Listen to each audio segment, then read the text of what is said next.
Bueno, buen día. No quiero desarrollar demasiado temas porque quiero que tengan tiempo los disertantes y además queremos que en este panel de 2 horas quede lugar para preguntas y debates para que sea realmente productivo. Así que bueno, cada uno de los presidentes de las cadenas va a hacer una presentación de 20 minutos. Vamos a tratar de cumplir con los tiempos, por lo que decía anteriormente de las preguntas. Así que bueno, invito a Rodolfo Rossi de Axoja a iniciar.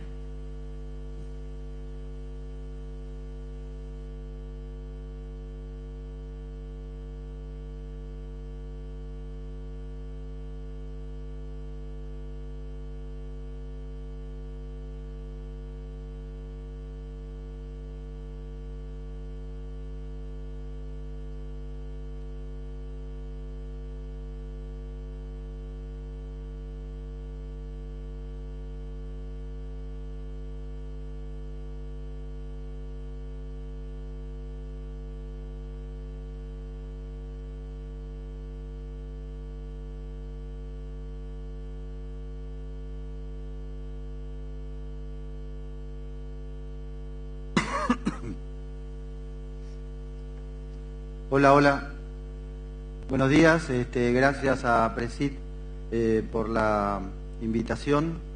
Y bueno, esperamos que este panel de las 4 cadenas cumple los objetivos de la organización, de hacer un enfoque sobre lo que es la cadena, las distintas cadenas y también sobre el impacto que podemos producir en lo ambiental y social, por supuesto, de manera positiva. Brevemente, la Asociación de la Cadena de la Soja, Axoja, es una cadena donde los socios plenarios son entidades. A diferencia de otras cadenas, nuestra forma de organización, desde el primer estatuto desarrollado hace ya 10 años, que cumplimos en los próximos meses, implican los 6 grandes sectores como de la ciencia, los insumos, los servicios, la producción, la parte comercial, la industria y los usos, que nuclean aproximadamente a 30 y pico de entidades, lo que hace, digamos, que las decisiones que se toman en base a los representantes de las distintas entidades estén buscando permanentemente un consenso en los distintos temas. Estamos ante una nueva era que ya empezó hace más de 20 años, donde bueno, los cultivos oleaginosos pasaron a ser prácticamente los más importantes en cuanto al crecimiento, con una tasa de aproximadamente un 4 al 5% anual, y donde la superficie tuvo un aumento multiplicador de un 50% en los distintos cultivos oleaginosos. Acá se puede ver con azul básicamente lo que es la soja, que obviamente es una producción netamente americana y exportación netamente americana a los distintos países de consumo del mundo, viendo a los 2 grandes competidores como el aceite o los productos de la palma y de la colza. El flujo del comercio internacional está muy claro. Tenemos lo que llamamos aspiradoras, que están fundamentalmente en el sudeste asiático, que hacen más a lo que tiene que ver con el grano, donde ahí Estados Unidos y Brasil son los que más aportan en lo que hace al grano sin industrializar. Y después tenemos los mercados de aceite, que también en el sudeste asiático son los que los compran, y donde Argentina ahí tiene un papel fundamental. Y en lo que hace a la harina de soja, Europa sigue siendo, si bien ya no tiene los porcentajes de hace algunos años, explica más del 50% de las importaciones de las harinas de soja, donde Argentina tiene un rol fundamental. Cuando uno analiza en un corto plazo, de acá a unos 8 años, 10 años, vemos que la demanda de soja, acá está hacia la izquierda la harina, sigue creciendo. En el caso del aceite está un poco más aplanada, pero acá está el tema del biodiesel, que de alguna manera hay un reemplazo de lo que es el aceite a lo que es el biodiesel, fundamentalmente en lo que es la exportación argentina. Las 2 grandes secciones que hay, tanto del lado de la proteína como del lado del aceite, corresponden a la Argentina. O sea, la expectativa que tiene el mundo para los próximos años, básicamente es el mismo año donde se ha elaborado el PEA, el Plan Agroalimentario, es que la Argentina siga participando en forma importante en los mercados de exportación. La Argentina vino creciendo, como se ve en este cuadro, en los últimos 13 años de una forma importante. La raya roja es la producción. Siempre en la Argentina el sector productor fue el driver, no fue el que fue manejando, digamos, a todo el sector sojero. Pero ya hace unos años las fuertes inversiones, quizá mayores a las necesarias, o que hoy, como vamos a ver, tienen una gran capacidad ociosa, hoy realmente es mucha más la capacidad de proceso que las producciones que estamos logrando en los últimos 3 o 4 años. Hay una buena noticia en los últimos años, si bien ha habido idas y vueltas en este negocio del biodiesel, sea por barreras arancelaria o por la propia, digamos, las propias legislaciones locales, sean a nivel impositivo o a nivel de integración a lo que es el biodiesel nacional, fue un crecimiento espectacular y Argentina en 4 años se convirtió en el primer exportador de biodiesel, y suponemos que en función de las inversiones que se hicieron es un camino que se va a seguir desarrollando fuertemente en los próximos años, y en lo que hace a biodiesel de soja, Argentina va a cumplir un rol seguramente mayoritario en este negocio. Analizando los temas de la competitividad, esto más que nada lo que busca es mostrar que la soja no es solamente un producto de un hecho global, donde hay un sector que demanda a nivel internacional y una región, básicamente la región del Mercosur, que responde a esa necesidad, digamos, de productos de soja. Nosotros pensamos que tenemos 3 grandes sectores de la competitividad. Por un lado es la producción agrícola innovadora con alta competitividad estructural. Tenemos un paquete tecnológico de punta. En el caso del mejoramiento genético, variedades adaptadas, con cierta introducción de biotecnología que no escapa a la que se realiza en general en otros países competidores. Una rapidez para superar epifitias que tienen la respuesta en el sector de semillas, ¿no? En epifitias como el cancro del tallo o mancha ojo de rana en la zona pampeana, que reacciona rápidamente con el desarrollo de variedades resistentes. Tenemos el manejo por ambiente como una manera, digamos, de mejorar la productividad. Una gran industria metalmecánica que, si bien hoy está en problemas, estructuralmente es una industria solamente para abastecer el mercado, sino también para exportar. Una alta contribución de la siembra directa en lo que es la emisión de carbono y una complementación en lo que es la capacidad de almacenaje, donde si bien no se ha construido instalaciones fijas en un nivel necesario, sí hoy lo que comúnmente llamamos silo bolsa es un factor importante de competitividad y de manejo comercial por parte del productor. Después tenemos un impacto que sabemos tiene que ver con los recursos humanos, el empleo y el desarrollo regional, en toda la cadena, desde la parte de ciencia y tecnología hasta la parte, digamos, de los avesados comercializadores a nivel internacional. Los recursos humanos argentinos son de primerísimo nivel. Tenemos una elevada contribución de ingresos fiscales, de esta manera, estos ingresos fiscales, llamémosle por el lado de retenciones que se devuelven a algunos municipios, etcétera, independientemente de calificarlos si esto es bueno o es malo, hay una contribución importante de la soja para las a veces escasas disponibilidades financieras de los municipios. Y una elevada generación del empleo regional, no solamente es la zona Rosa Fe donde está la industria, sino sabemos que cómo ha traccionado en las épocas buenas que hemos tenido hasta lo que fue la crisis del 2008, donde hubo un desarrollo humano muy importante en gran parte de la región productiva en base a lo que traccionó la soja. Después está la competitividad netamente de la agroindustria, las plantas que son las de mayor tamaño a nivel internacional, tenemos ubicados los puertos de manera estratégica, eso quizá viendo una parte negativa, prácticamente toda la soja se procesa en la provincia de Santa Fe, siendo las otras provincias y fundamentalmente Buenos Aires y Córdoba, que son las más productoras en este momento, no tienen la capacidad de crushing que tenemos en las cercanías de Rosario. Tenemos una eficiencia en la diversificación productiva. Si bien no es, como ya vamos a ver, el ideal, se ha diversificado en determinados productos. Una alta competitividad estructural por lo que significa la hidrovía. Las empresas, las organizaciones, los institutos, las universidades que trabajan en la cadena de la soja, diversas formas de articulación que hay en la cadena, tratando de buscar los consensos en los temas más picantes que nos toca trabajar. La existencia de acceso a la financiación, canjes entre distintos miembros de la cadena. Un ejemplo es, por ejemplo, lo que es el canje por productos, que en otros países no es tan extendido, si bien el tema de financiación lo vamos a ver también como una debilidad. Dentro de las debilidades nosotros teníamos en la cadena de soja una larga lista. De la gran lista hicimos un ejercicio y el 70% de las debilidades son compartidas con el resto de las cadenas. Son las mismas que seguramente otras cadenas hoy van a pronunciar. Yo me voy a referir concretamente a la soja.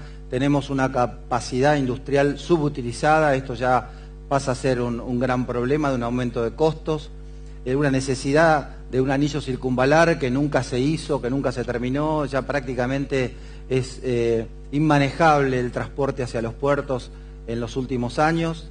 La capacidad de la producción energética insuficiente, tenemos cortes de gas, de luz, etcétera, que aumentan los costos de producción como efecto directo. Una baja oferta de herramientas de financiación bancaria, ya solamente esa regulación del Banco Nación, que a un productor de soja no le puede prestar plata, es un ejemplo. Y la exclusión de la soja del régimen de admisión temporaria, que esto ha contribuido a que incluso no podamos producir proteínas o harinas de buena calidad al utilizar como mezcla producciones que se derivaban del caso de Paraguay o Bolivia. Estamos ante un tema de bajo nivel de Profat, y dentro de eso lo que es Profat, el nivel de proteína que ya es de público conocimiento y al cual le hemos dedicado varias reuniones en los últimos tiempos. Hay un bajo porcentaje del Producto Bruto invertido en la investigación. Cuando hace uno un esquema de investigación en soja a nivel internacional, Argentina es el país que menos invierte. Solamente para tener una comparación, Corea, que prácticamente no produce soja, tiene creo que 10 a 20 veces más recursos en inversión en investigación. El tema de la demonización, llamémosle así, de la soja y del sistema productivo, porque bueno, hoy la soja es una excusa, como en otros momentos han sido otros temas relacionados con el agronegocio. La necesidad de actualizar la ley de protección intelectual en semillas, que sigue siendo una mochila muy pesada que la cadena de soja argentina está teniendo, y esperemos que pronto encontremos una solución. Tenemos grandes oportunidades, seguimos con grandes oportunidades, ni hablar del aumento del consumo de la proteína, que sigue en una tasa de 6, un 7%. Solamente viendo China, hoy importa 60 millones de toneladas, en el 2020, que está a la vuelta de la esquina, va a importar 100 o 110 millones de toneladas. Y todo tiene que ver con un aumento del poder adquisitivo general a nivel global y también del fenómeno de la urbanización, que hace que el consumo vaya hacia productos más especializados que necesitan de la proteína vegetal. La generación creciente del valor agregado en la producción, esto es un tema importante. Como siempre decimos, ser los campeones del mundo en la exportación de harina o los campeones del mundo en la exportación de aceites, realmente a veces nos debería dar vergüenza. Nosotros deberíamos tener una fuerte integración de un consumo interno, que sabemos que no depende solamente de la cadena de la soja, sino de una situación general que después podemos discutir, donde se frena lo que es el consumo interno, que a veces no debería ser demasiado significativo, y poder darle una creación de valor mayor, ergo producción de carne. Todos los países que conocemos alrededor de la Argentina, ni hablar de Uruguay, ni hablar, siendo un país chico o un país grande como Brasil, la soja ha crecido y han crecido todos los demás cultivos, todas las producciones y todas las exportaciones de distintos productos cárnicos. Y estamos ante como dice acá, una de las mayores tasas de crecimiento mundial, que hasta hoy no se avisora que esto vaya a dejar de ser así. O sea, un mundo va a seguir demandando. Tenemos un papel importante en lo que tiene que ver con los índices internacionales de nutrición, porque tenemos la oferta directa de la proteína vegetal y obviamente indirecta del animal.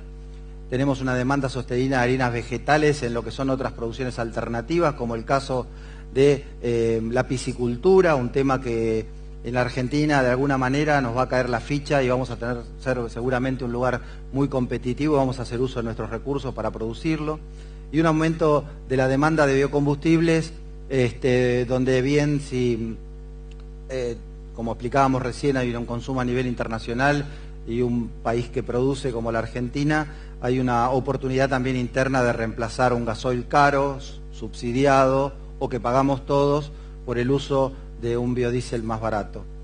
Y dentro de las amenazas, básicamente la degradación y pérdida de la capacidad de los suelos, el tema de la no rotación, nos hacemos cargo de la parte en la que nos corresponde, a la cadena de la soja. Siempre somos mirados como la causa, pero muchas veces la causa hay que encontrarla en otros lugares. Hemos perdido competitividad a nivel internacional en lo que hace a políticas fiscales y de comercio exterior, que básicamente nos incrementan los costos, nos hace más ineficientes. El riesgo de primarizar la exportación, los temas de barreras arancelarias que siguen manejando el comercio internacional, la pérdida de mercados por no certificación de sustentabilidad, como el caso de biodiesel, que de alguna manera se está subsanando, y temas generales. Voy a relatar algunas líneas de acción del impacto social y ambiental en temas concretos en los que estamos trabajando. Nos estamos haciendo cargo junto con otras entidades del tema de las buenas prácticas en lo que hace a los productos fitosanitarios. Estamos trabajando con las entidades también en los proyectos de ley de fitosanitarios. Estamos trabajando también en el seguimiento del tema de manejo responsable de envases, que aparentemente se está avanzando fuerte y podría tener una sanción rápida. A la cadena de la soja, a las cadenas nos interesa ir solucionando este tipo de problemas, que es donde más debilidad tenemos a nivel social, y estamos trabajando también en lo que es las aplicaciones periurbanas.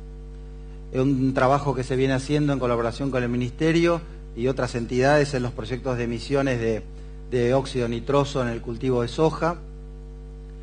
Hemos trabajado ya desde hace 2 años, más de 2 años, en el relevamiento de los contenidos educativos agropecuarios en los manuales escolares de educación primaria y hemos generado información para que las editoriales lo vayan incorporando. No nos quedamos ahí, sino que acá está la lista de las distintas editoriales con las que estamos trabajando.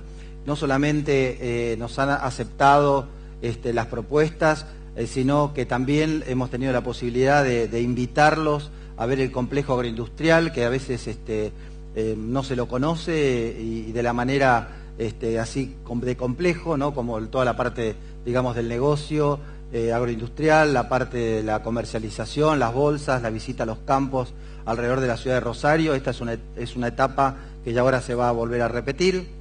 Estamos elaborando, ya está terminado, un glosario técnico y un banco de imágenes, donde básicamente va a ser una herramienta de consulta, donde incluso a nivel de escuelas o a nivel de instituciones uno puede captar una idea, ver la descripción y ver una foto acompañante para utilizarlo con un uso que sea necesario. Sobre los nuevos usos estamos trabajando fuertemente. Hoy tenemos un trabajo de promoción de la actividad de los nuevos usos. Es un tema como que nunca lo terminamos de redondear, pero estamos trabajando, hemos avanzado también en las distintas líneas de financiación para estos proyectos. Estamos trabajando con el Ministerio de Agricultura, Ciencia y Técnica, con el PROSAP y universidades, y lo concreto es que estamos lanzando en los próximos meses un concurso de proyectos básicamente para un desarrollo de pymes en productos que tienen que ver con derivados de la soja. En los temas de nutrición, relaciones que hemos tenido con FAO relacionadas con la seguridad alimentaria, y estamos con una fuerte presencia en la mesa de diálogo de la agricultura familiar, donde básicamente el objetivo es la paz social en el conflicto agrario y luego el desarrollo sustentable de la agricultura familiar, y no queremos excluir a la soja de un buen desarrollo de la agricultura familiar, no solamente la soja que hoy estamos de alguna manera produciendo, sino sojas específicas para determinados desarrollos alimentarios. Bueno, hoy es masiva de alguna manera la presencia de productos en los supermercados, cada vez esto está aumentando más. Esta es una foto que muestra un relevamiento que hemos hecho en los supermercados de Rosario, que se acaba de actualizar hace un mes con la Universidad de Nutrición, donde básicamente se encontraron 1000 productos que contenían soja, básicamente derivados de lecitina de soja, de proteína vegetal en distintas fases, digamos, de lo que son distintos alimentos, varios con aceite vegetal y también en lo que es el grano directo. Hicimos una encuesta y el 80% de los productos envasados en un supermercado de primera línea de Rosario contenía algo de soja, y en el Marbete solamente el 6% de ese 80% decía que tenía algún producto de soja, cosa que en otros países abunda, porque aparte es obligatorio poner todo lo que tiene un alimento. El tema de la salud, la promoción de la soja salud, que ya viene desde otras entidades como SADESO y etcétera, por los beneficios a nivel cardiovascular y en algunos tipos de cáncer. Lo más reciente, la oleoquímica, en un evento que hicimos hace poco, funcionarios de alto nivel de la FOR muestran de qué manera hoy se está integrando el aceite de soja en lo que es la fabricación de polioles para de alguna manera tener menor impacto ambiental respecto de lo que se viene usando como que es producto del petróleo. Los nuevos lubricantes, hay un campo enorme. Ayer estábamos hablando con este tema de vaca muerta, de la necesidad probablemente de aceites derivados de la soja para determinados procesos en lo que es la exploración. Bueno, ya para terminar, esta no es la foto que más nos gusta ver, pero concretamente la parte de la izquierda es la imagen de los 60, 70 y 80 y que muchas entidades hoy piensan, ambientalistas fundamentalmente, que persiste. Lo concreto es que hoy desde los 90 tenemos la presencia de APRESID, de la buena práctica, de que se está llevando adelante para conservar el recurso suelo y para aumentar los factores de productividad, o sea, para producir más con menos y con menos uso de la tierra. Y en ese tema, Axoja ha sido fundador y es miembro de la Ronda de la Soja Sustentable, donde básicamente hay principios que tienen que estar relacionados con la buena práctica en los negocios, con las condiciones laborales de los trabajadores, con las relaciones con la comunidad, ser ambientalmente responsables y las buenas prácticas agrícolas. Y la otra entidad, que también somos parte, como también APRESID, el ISGA, la International Soybean Grower Association, cada vez con más acción a nivel internacional, que también tiene unos principios que hace al manejo sustentable del suelo, al uso sustentable del agua, sustentables prácticas agrícolas, mejoramiento de las prácticas comerciales y adopción sustentable de prácticas ambientales, que ustedes pueden encontrar en la página de ISGA en varios idiomas, la traducción, digamos, en varios idiomas de lo que es el manual de buena práctica desarrollado con ISGA. Con ISGA se han hecho misiones concretas en defensa de, por ejemplo, la aceleración de la aprobación de transgénicos, tanto en China como en Europa. Hemos ido a discutir también temas de barreras arancelarias, en el caso de la India, por el aceite. Es una entidad que básicamente está formada por los países productores de soja, Estados Unidos, Brasil, Paraguay, Uruguay, Argentina, y son las entidades básicamente de los productores y en los casos que hay entidades de cadena o entidades macro que reúnen a la cadena de cada país. Bueno, muchísimas gracias.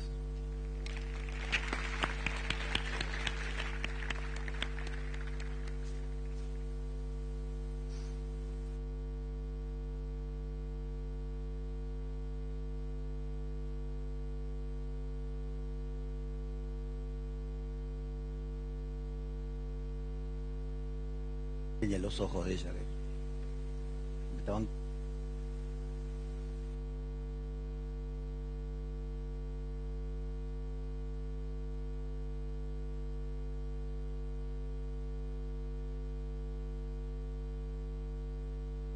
Como todos sabrán, esta campaña que pasó de girasol no fue de las más felices en cuanto a área y en cuanto a producción.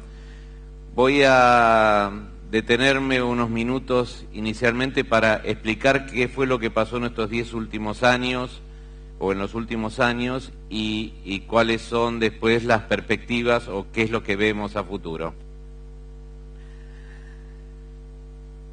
Desde el año 70, o sea, hace 40 años, el girasol fue creciendo en cuanto a su área de producción hasta fines de siglo, hasta el año 99-2000.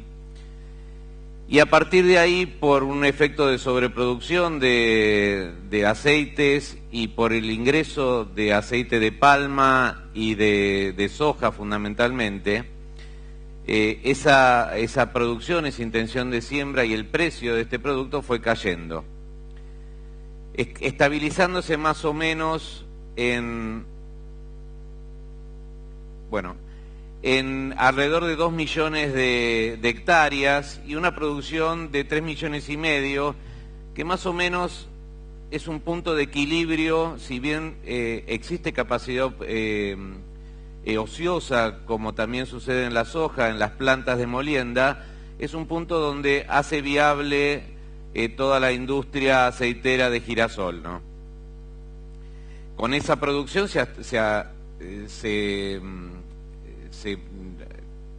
el abastecimiento interno está totalmente cubierto y también la exportación, ¿no?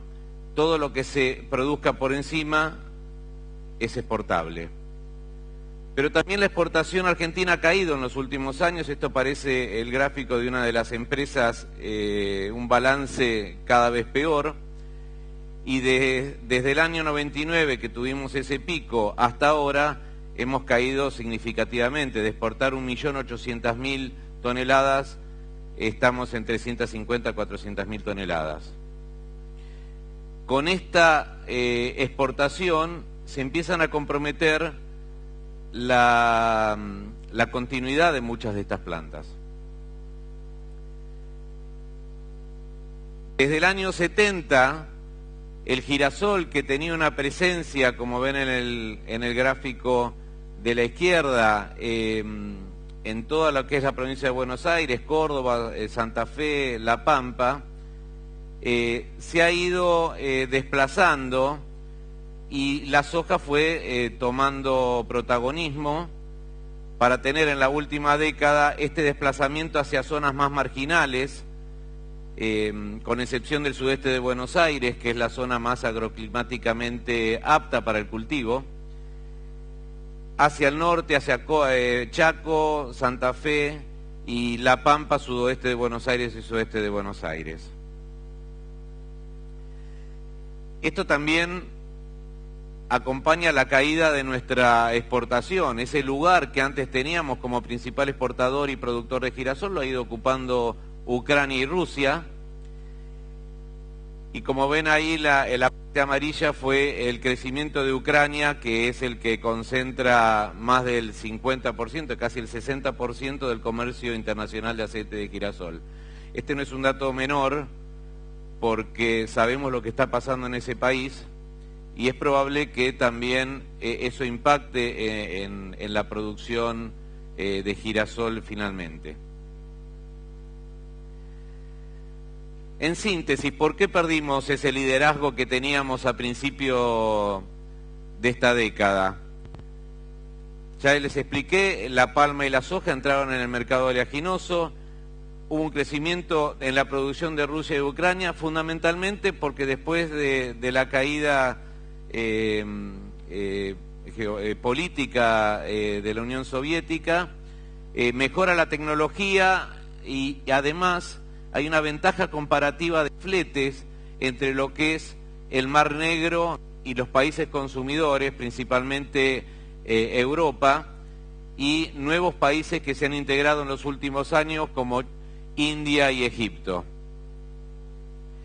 Hay otro problema que también ha influido en los últimos años, menos en estos últimos tiempos, porque Europa ha sido abastecida principalmente por el Mar Negro, y que son restricciones de la Unión Europea a residuos de insecticidas.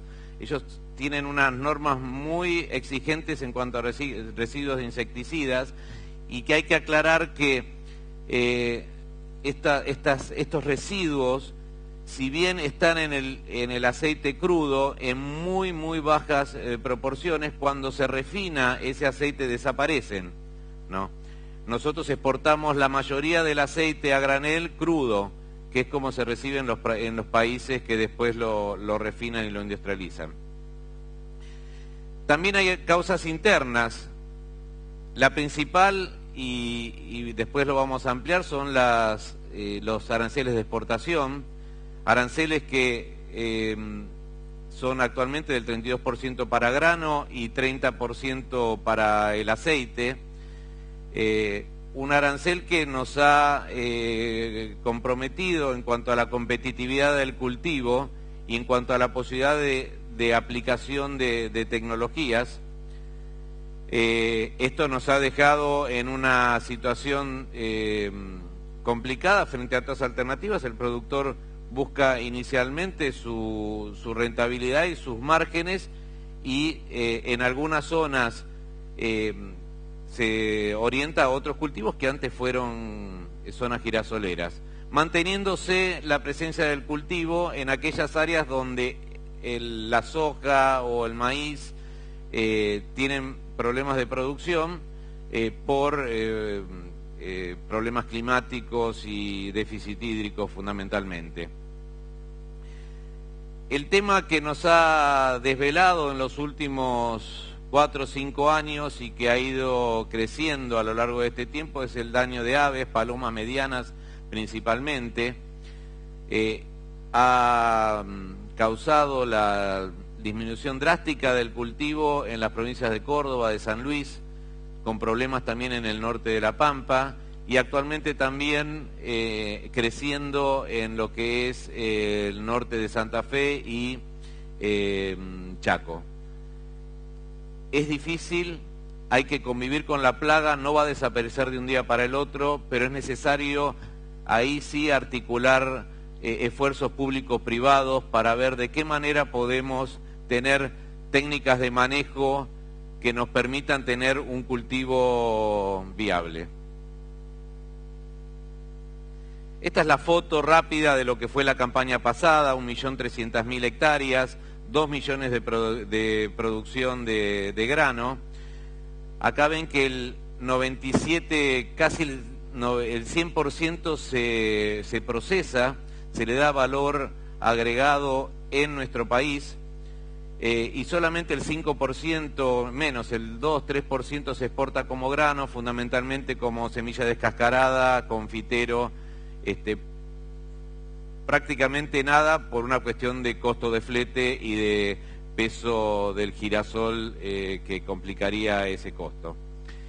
El consumo interno de aceite ha crecido en los últimos años y hoy en la última campaña llegó a significar casi el 70%, siendo el 70% el consumo de girasol en la mesa de los argentinos. Después hay otros aceites, oliva, soja o mezclas. Pero el 70% significa más o menos 570.000 toneladas, que en la última campaña fue un porcentaje muy elevado, quedando un saldo exportable muy bajo, ¿no? Harina prácticamente se consume en el país, es muy bajo el porcentaje. Y la exportación, ven, son 120.000 toneladas, con lo cual no es significativo el aporte de exportación de harinas. ¿Cuáles son los desafíos de la cadena en cuanto a mejoras agronómicas, en cuanto a lo económico y a los problemas de mercado? Incrementar la competitividad del cultivo significa achicar la brecha que tenemos de la producción ideal, de los rendimientos máximos que tenemos en ensayos, y hay un montón de prácticas que se ven limitadas cuando nosotros tenemos limitantes financieras y limitantes de rentabilidad, porque tratamos de achicar ese paquete tecnológico. Es una reacción del productor ante una situación de escasa rentabilidad. La incorporación de alto oleico, de confitero y híbridos CL han favorecido el control de malezas, con lo cual un problema que antes teníamos como rechazo a la siembra del girasol se ha ido mejorando y se ha logrado tener cultivos limpios y aprovechar a 100% las reservas hídricas. Se ha avanzado en genética. Quiero aclarar que Argentina es el principal exportador de genética de girasol del mundo. Nosotros producimos genética que después se utiliza en Ucrania, en Rusia, con lo cual los avances genéticos han sido muy importantes en los últimos años. El tema de lograr una aceptación social de las nuevas tecnologías, principalmente lo que son los transgénicos. Si bien son importantes en otros cultivos, es bueno hacer mucha docencia en cuanto a estos temas, porque son una traba también para mejoramientos genéticos que no sean transgénicos. Aclaro que el girasol tiene una complicación para incorporar transgenia, porque la zona de origen del girasol son zonas de Estados Unidos, entonces hay que tener mucho cuidado con hibridaciones con girasoles silvestres. Eso ha limitado bastante la adopción de organismos genéticamente modificados en girasol, además de que uno de los principales compradores de aceite de girasol es Europa, que tiene las mayores restricciones al respecto. Otro de los problemas, ya lo expliqué antes, es resolver los residuos de insecticidas en aceite crudo, derivado principalmente del control de insectos en almacenaje y en el transporte de grano. Y las estrategias de siembras en zonas con daños de aves. El otro problema, que también es de difícil solución y ante superficies de cultivo cada vez menores y de producción menores, es tener un mercado de girasol que pueda tener forward, que puedan tener mercados a término. Todos sabemos que cuanto más se achica el mercado, es más difícil tener precios a término, porque es muy difícil entrar y salir, o sea, la movilidad en los mercados es complicada. Y este es un problema que, ante la baja movimiento en algunos puertos, las cámaras se les dificulta mucho establecer los valores, ¿no? Entonces, la mejor manera de que podamos tener valores y precios y un mercado más fluido y transparente es aumentando la producción. Esto lo voy a pasar muy rápido, pero hicimos un trabajo, y es uno de los pedidos que hemos realizado ante el Ministerio de Agricultura, de lograr una rebaja del 50% del arancel de exportación actual. Y como ven, en la campaña pasada, con 1.300.000 toneladas y una exportación de 300.000 toneladas un poco menos de aceite, de grano, la recaudación fue de 91 millones, no llega, es mucho menos del 1% de lo que se recauda en retenciones de todo el complejo agrícola en Argentina. Si vamos por hectárea, sobre el 1.300.000 son 2.300.000 dólares, y así vemos cómo es la pérdida del productor. No olvidemos que si se exporta muy poco, el ingreso por aranceles de exportación es sobre lo exportado, pero tiene un efecto directo sobre el precio interno, porque es el precio de referencia. Entonces, el mercado y todo lo que va al mercado interno también paga indirectamente retenciones, porque su precio interno baja. Entonces, cuando lo llevamos a la pérdida por hectárea, por vigencia del 30% de derechos de exportación, estamos en 230 dólares por hectárea. Si reducimos a la mitad, son 116 dólares por hectárea de ingreso adicional que tendría el productor.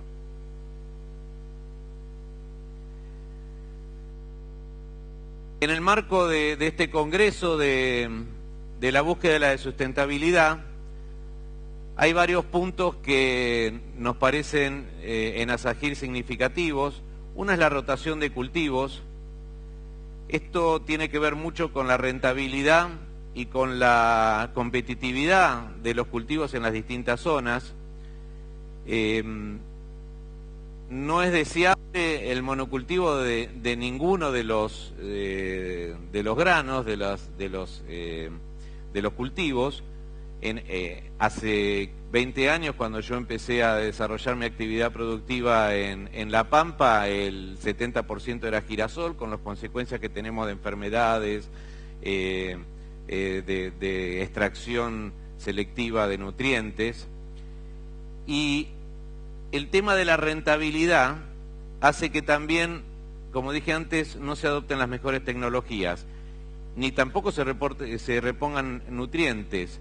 De las tres patas de la sustentabilidad, la productiva, la económica y la social, lo que está haciendo ahora el productor es tratar de mantener su permanencia en la actividad, con lo cual empieza a haber problemas en las otras sustentabilidades, en la sustentabilidad productiva porque el suelo se va deteriorando, en la sustentabilidad social, porque hay problemas, por ejemplo, internos de la cadena. Les puedo decir que ha cerrado una de las plantas hace cosa de un mes, con el impacto sobre fuentes de trabajo.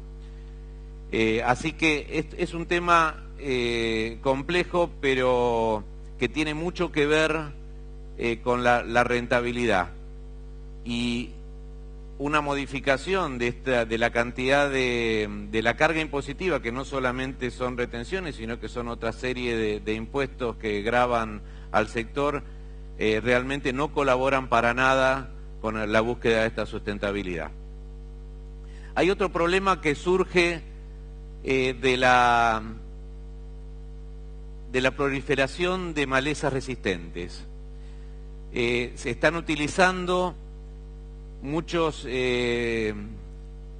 activos residuales y el girasol es uno de los cultivos más sensibles a esta residualidad. Ya sea de una campaña a otra, como también residuos en los tanques de las fumigadoras previos a la aplicación en un girasol. Entonces estamos encontrándonos con limitaciones al respecto, que en algunos casos han llevado a la pérdida total del cultivo. Tenemos que trabajar mucho en eso, en ver cuál es la rotación probable de cada zona, para no tener problemas al año siguiente o no limitar la rotación que uno puede llegar a hacer de acuerdo a las conveniencias anuales que tengamos de precios de los distintos cultivos o de una rotación preestablecida. ¿Cuáles son los compromisos que tenemos como asociación? El principal es mantener al girasol como una alternativa rentable y competitiva, principalmente en aquellas zonas más marginales, más débiles, en las cuales otros cultivos no tienen la nobleza y la estabilidad de rendimientos y la capacidad que tiene el girasol de aprovechar al máximo por su exploración radicular el contenido hídrico del suelo. El otro tema es responder a la demanda interna de aceite. Ya les anticipé que el 70% del aceite que consumimos es de girasol. Entonces es difícil que esa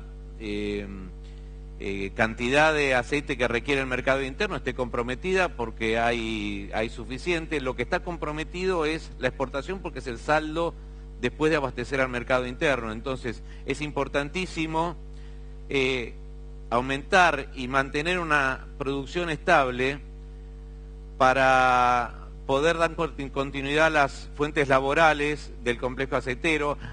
En una última reunión que tuvimos con el gremio aceitero en el Ministerio de Agricultura, manifestaron ellos que hoy dependen del girasol, de la molienda de girasol, 2.000 trabajadores.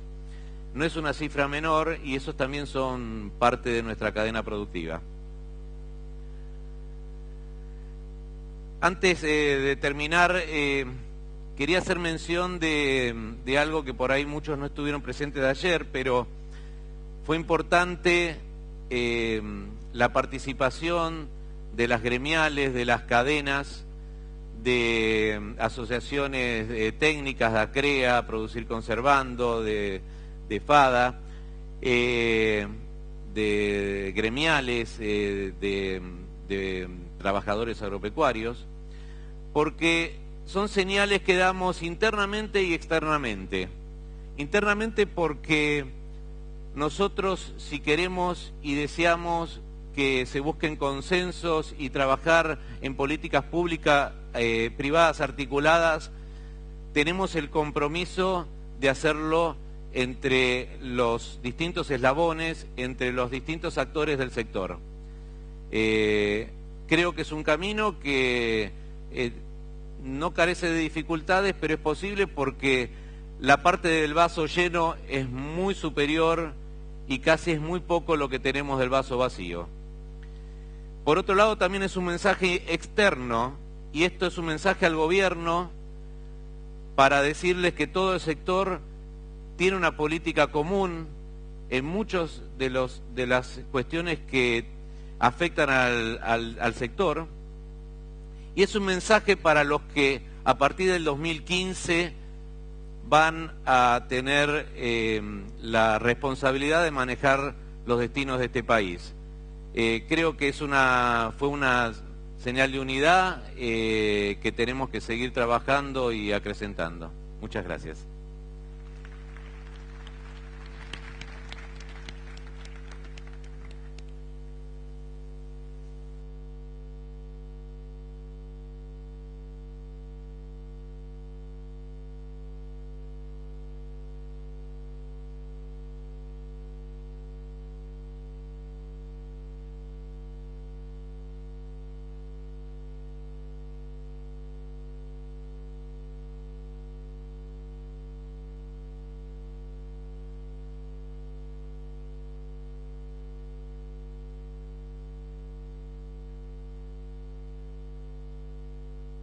Buenos días. Bueno, yo soy Matías Ferricio, presidente de Argentrigo. Argentrigo como institución tiene una vida razonablemente corta. En todo caso, tal vez vendría una reflexión de por qué tan corta, cuando la antigüedad del cultivo del trigo tiene más de 2000 años.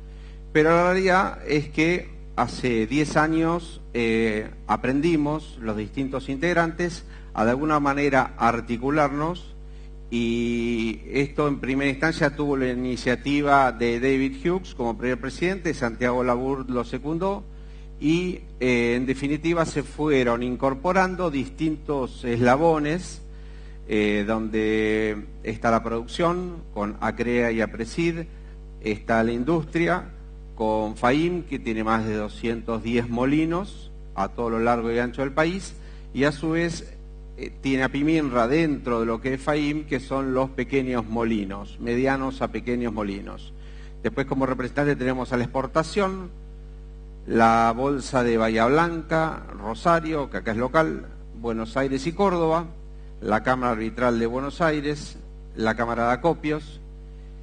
Eso hace que en conjunto la cadena en sí pueda trabajar los temas pasando el filtro y ópticas de distintos intereses, con lo cual lo que hace es validar los consensos logrados. El último documento sacado así público es el mensaje de las 4 cadenas, que no solo es dentro de trigo, sino de las otras 4 cadenas, y ahí hay un montón de coincidencias que nos dan luz en lo que entendemos nosotros debieran ser las líneas a trabajar y las limitantes en el hoy a solucionar. Esos 10 años de historia lo vemos como una historia corta, sobre todo comparándola con esos 2000 años de historia, y en términos personales se me ocurre compararlo con lo que es la adolescencia de una persona, ¿no? Concretamente yo tengo una hija que acaba de cumplir 14 años y me asusta verla crecer. Bueno, un poco así es como nos estamos imaginando nosotros las acciones a tomar a futuro.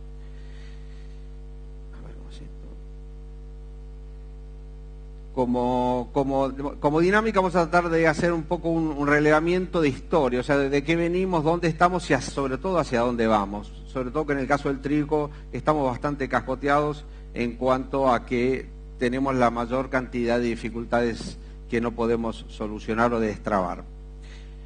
La primera de ellas que es un indicador muy claro, que es la superficie sembrada. Luis hablaba hace un rato de la necesidad de la renta para poder llevar adelante una actividad. Resulta ser que cuando uno ve la serie, ve que está en los últimos 100 años, los 2 de menor siembra están en los años recientes, con lo cual evidentemente algo pasa, ¿no? Esta es una oportunidad de aprendizaje. Y así como cadena lo venimos madurando, nos estamos, digamos, rumiando y viendo que la manera de ver las cosas no hay otra más real y constructiva que el buscar las relaciones ganar-ganar entre los distintos eslabones, ¿no? Y lo que vemos que justamente en ese último plazo eso dejó de estar, en base a un mercado que está intervenido, que tiene ROEs para exportar y bueno, hay exportadoras que compran forward o compraban porque no estaban operando, adelantaban un derecho, después lo recuperaban. Eso hace, todas esas intervenciones hacen a un no funcionamiento transparente de los mercados. Y en los últimos 10 años tenemos un delta de $40 por tonelada entre lo que cobró el productor, que es el primer eslabón, y lo que era el valor que debería haber cobrado. Con lo cual, la consecuencia directa es reducir la siembra y buscar otro cultivo donde eso lo tenga menos agresivo, ¿no? Esto es todo un tema negativo desde el punto de vista de sustentabilidad y demás, pero la realidad es que lo que pasó fue eso, ¿no? Cuando uno se ubica que realmente hoy estamos en los niveles más bajos, en términos futbolísticos nos hacemos acordar a todos los que hemos conocido el descenso. Yo soy de River y he sufrido lo que es ir a la B. Bueno, en este caso estamos en algo complicado si vemos la foto del hoy. Por lo cual debemos ver un poquito para atrás para proyectarnos para adelante. Lo concreto en el tema de siembra es que hoy está terminando, estaremos en una campaña de 4,2 millones de hectáreas, muy baja por cierto, y en este concepto en particular lo que nos topamos es que mirando para adelante nos cambian los referentes con los cuales tenemos que empezar a hablar los temas para la próxima campaña que se empieza a cocinar en marzo. Y como todos los temas que se trabajan tienen respuestas lentas, lo que es claro es que con los que tenemos que hablar para lo que va a ser la intención de siembra el año que viene, que se va a vender con otro responsable de conducir los destinos del país, van a ser tal que traiga, quite incertidumbres arriba de la mesa y nos dé un poquito más de certeza ya de por lo menos el eslabón de la producción, que ya tiene la variable clima, no agregarle otras adicionales, ¿no? Bueno, referido al tema dónde se produce el trigo y dónde está la industria, nosotros producimos entre 10 y 20 millones de toneladas, vaya variación, pero es la realidad, y tenemos las industrias que no se mueven con rueditas, sino que están localizadas en determinados lugares. Con lo cual vemos que en la zona centro del país es donde hay mayor cantidad de industrias molineras y hay una buena cantidad de producción. Está un poco más desbalanceado lo que es el sudeste, sudoeste y el norte INEA. Con lo cual, nosotros acá lo que tratamos de cuantificar en los trabajos que hacemos son lo que llamamos costos transaccionales. Es decir, una industria que tiene que salir a comprar un producto, no es lo mismo comprarlo a 100, 150 kilómetros de distancia que fletarlo de 600, 800 kilómetros como ha pasado. Entonces, eso terminamos cargando costos arriba del lomo que terminan desluciendo el negocio y no pudiendo sacarle todo el lustre que se merece. Con lo cual nosotros nos estamos imaginando que el NOA concretamente, el Belgrano Cargas es una herramienta fundamental para poder trasladar su producción en términos de costos razonables de logística, incluso puede ser una alternativa de exportaciones a Bolivia, Perú, donde después vamos a ver qué nivel de relación tenemos con esos países. Sudeste y sudeste tiene Bahía Blanca y Quequén, digamos, Quequén no en buenas condiciones para operar, pero con poca cosa se lograría, con lo cual esa es una ventaja que tendríamos que sacarle provecho. En lo que es exportación, obviamente si uno produce entre 10 y 20 millones de toneladas y necesita 6 para el mercado interno, más un poco de semilla y la realidad es que va quedando flujos muy variables en cuanto a exportación, que es lo que muestra este gráfico, y eso nosotros, si lo vemos históricamente, sabemos que hemos exportado 12, 13 millones de toneladas y es a donde tenemos que apuntar, a pesar que ahora estemos en niveles de 2, 4 millones de toneladas, ¿no? Y esto es un tema que a nosotros nos cuesta entenderlo, pero mucho más le cuesta entender a los que están como países vecinos, caso concreto Brasil, que Brasil necesita 6-7 millones de toneladas. Estamos nosotros en condiciones ecológicas perfectas para solucionarlo, y la realidad que no le estamos encontrando la vuelta. Bueno, estos son dentro de los temas que hay que hablar ya directamente con las próximas autoridades, y con las actuales terminar de destrabar esto que queda. El caso de la participación de Argentina en el mercado brasilero, como decíamos, dejó de ser mayoritaria. Hoy hay, digamos, intereses que se están gestando, con caso concreto de Estados Unidos, que le viene insistiendo fuertemente para que le reciba todos los años mercadería. Y bueno, ese es uno de los temas que tenemos que remontar. La realidad es que nosotros, en términos competitivos de lo que es exportación, lo que es Brasil, estamos con buenas condiciones, al igual que los países más cercanos de Sudamérica. A medida que nos vamos alejando, se hace un poco más complicado. Muestra la participación de Brasil junto a al resto de todos los otros países a los cuales exportamos. El caso puntual de Brasil tiene como dos situaciones, que son Brasil Sur y Brasil Norte. Brasil Sur consume cerca de 70 kilos por habitante por año, produce aproximadamente el 50% de lo que necesita, compra teóricamente de nosotros u otros países, mezcla y elabora. El caso del trigo que necesitan en el norte, ahí es distinto, pues no lo producen, el consumo es menor, 20 kilos por habitante. Y bueno, la realidad es que son como dos mercados distintos a los cuales tenemos que abastecer. Cuando nosotros decimos, bueno, Macanudo, a Brasil podemos mandarle 6 millones de toneladas, las otras 6, ¿dónde las colocamos, digamos, no? Y a medida que nos vamos alejando del radio de producción, es como que empiezan a aumentar las dificultades. Por eso decía que el caso, aparte de Brasil, tenemos Bolivia, Perú, con un nivel de ventajas. A medida que nos vamos alejando, el caso de destinos que sería muy bueno lograr, que es el caso de México y Costa Rica, donde Estados Unidos llega fuerte. Hemos exportado a África, y de ahí en más es como que, si ven los costos de transporte cómo inciden, que nos hace más cuesta arriba. En definitiva, la mitad iría a Brasil y la otra mitad repartida en lo que es el resto de Sudamérica, África, Argelia, Marruecos, Egipto. Acá no está nombrado China, que es un nuevo actor, en el sentido de que no es que no haya importado antes, sino que lo que está haciendo es, al igual que en otros productos, importando más fuertemente, ¿no? Hoy es cerca del tercer importador de trigo. Bueno, el tema de visión, ¿con quién nos sentimos que la compartimos? Nosotros partimos con GPS, que es, digamos, una institución donde Eduardo Serantes, Marcelo Reguna, entre otros, vienen elaborando el concepto de liderazgo alimenticio que tiene la zona del Cono Sur. Claramente en soja, en carnes, trigos también sería el caso. Y vemos que tenemos tierra para seguir avanzando, y el tema de las tierras perdidas por subdesarrollo, para playas de estacionamiento, crecimiento de ciudades, es un problema que no es tan grave como en las otras. Eso lo que nos da es una mejor capacidad competitiva como región, y está bueno que lo sepamos. Busquemos esas coincidencias, ya sea dentro de las cuatro cadenas como el resto de los países, para tener estrategias comunes de comercialización.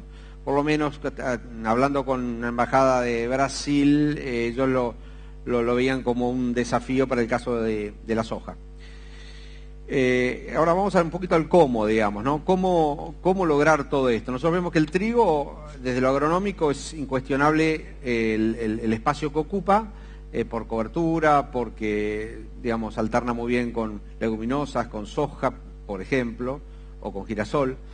Y la realidad es que la visión de la FAO, donde tenemos que dar de comer a un mundo, tiene que ser idealmente manteniendo las 3 patas de la sustentabilidad, que son el medio ambiente, cuidar el medio ambiente, cuidar el económico, que sea viable, y lo social. La manera de tener un desarrollo sostenible en el tiempo es respetando esas 3 patas.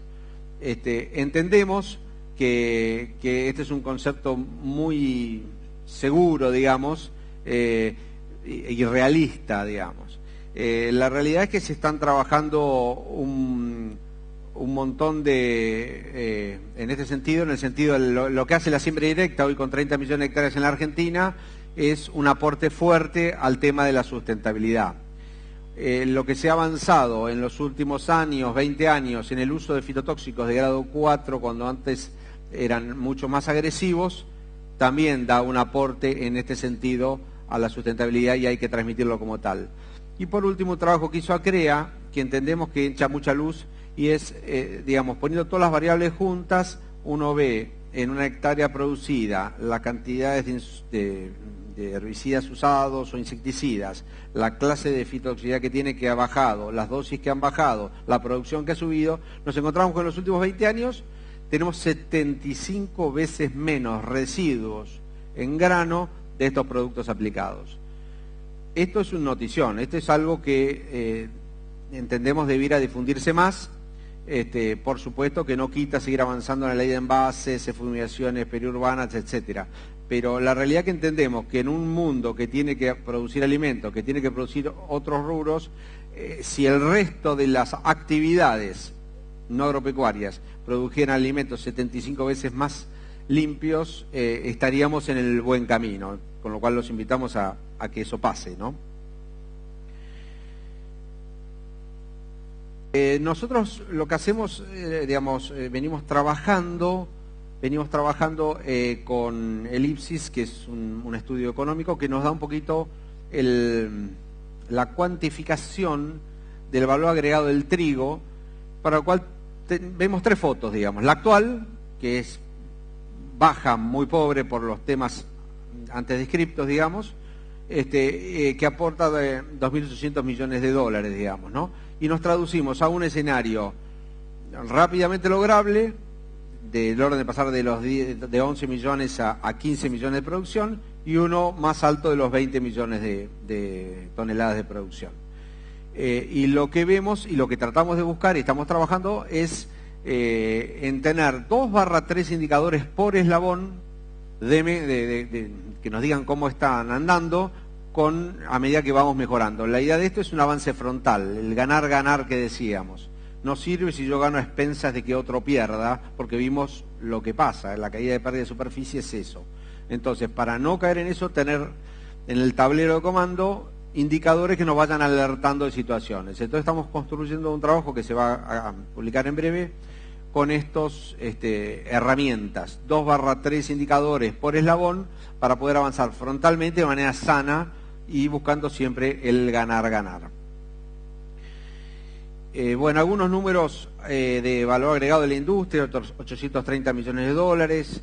El tema de derechos a la exportación, que está aportando 320 millones de dólares, una nada en términos de contribución, digamos. No solo no debieran estar, sino que no aportan contribución. 2 horas de recaudación de la FIP. Si toda la FIP trabajara 2 horas, esas 2 horas en los 12.000 horas del año que trabajan, recaudan lo que recaudan en términos de este derecho, mal llamado derecho porque no lo es tal, y lo creemos que es sumamente negativo. En conceptos de otros impuestos, con la foto actual recauda 540 millones de dólares, 600.000 toneladas de fertilizantes, una facturación de agroquímico de 176 millones y 480 millones de toneladas de semilla. Ahora bien, cuando nosotros empezamos a ver el lugar al cual decíamos siempre que queríamos saber con una mecánica de película, de dónde venimos, dónde estamos y sobre todo hacia dónde vamos, a dónde tenemos claro que tenemos que llegar por nosotros, nuestros hijos y nietos, por el país y demás, a esa visión de las 6 millones de hectáreas. La sustentabilidad contenta va a estar, y eso tiene un impacto en los distintos eslabones. Fertilizantes pasa a mover 1 millón de toneladas, prácticamente 700 millones de dólares, en semillas 770 millones de toneladas, en lo que es fitosanitarios 278. Es el concepto que vemos atrás de esto y vemos como solución, y si queremos transmitirlo en todas las reuniones que hemos tenido con los ministerios, le transmitimos este concepto. Señores, hay que agrandar la torta. La única manera de salir de este círculo vicioso, de hacer aportes mayores, es agrandando la torta de producción, para lo cual hay que cambiar algunas reglas de juego. Lo que decíamos de los derechos de exportación, con solamente subir a esos 15 millones y pico de toneladas de trigo, ya lo que se recauda en otros impuestos supera la foto actual en un 10%. Con lo cual, ahí ya se elimina ese temor, si dejo de percibir retenciones. Hasta incluso habría que considerar, si no justifica, decir, mire, el primer año, hasta que le demuestre que esto pasa, que se han pagado cuenta de ganancias. Pero la realidad es que eso, junto con la libertad de comercio y sin la arbitrariedad de los ROE, que es un espantapájaro desde el punto de vista de resultados, hay que removerlo. Entonces, bueno, a esa película es que los invitamos a un poco imaginarnos. Acá lo que vemos es los indicadores de los distintos eslabones, que vemos que ganan todos, ganan mucho, gana el país, y sobre todo nuestros hijos agradecidos.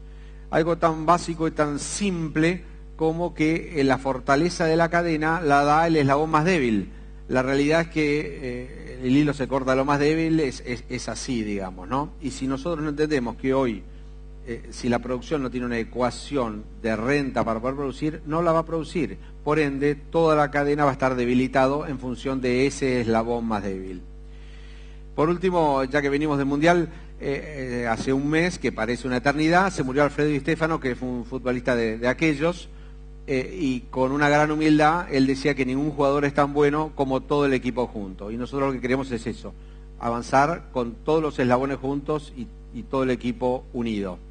Así que bueno, en eso estamos, dentro de la cadena, por fuera de la cadena con las otras 4 entidades, y creo que es una regla de juego que tenemos que aprender como sociedad a transitar. La unidad y los consensos. Culturalmente son desafíos fuertes cuando somos tan individualistas, pero entendemos que la solución pasa por ahí. Muchas gracias. Ahí está.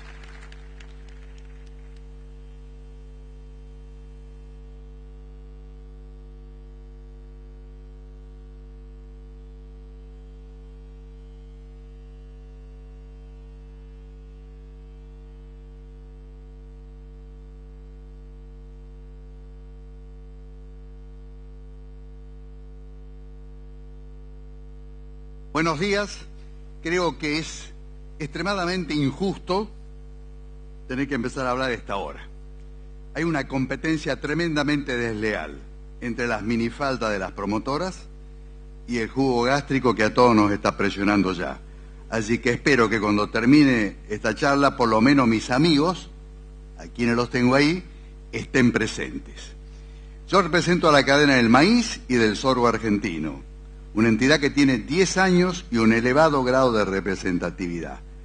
No digo que es el 100%, tenemos un 90%. Hay un sector que está entre las asignaturas pendientes que yo personalmente me he impuesto, que es el sector de los porcinos, al cual no hemos podido integrar. Ni siquiera hemos podido recibir una bondiolita de ese sector. Yo creo que el maíz, mejor dicho, el siglo pasado fue el siglo del petróleo. Marcó la economía, marcó la guerra, marcó el destino del mundo.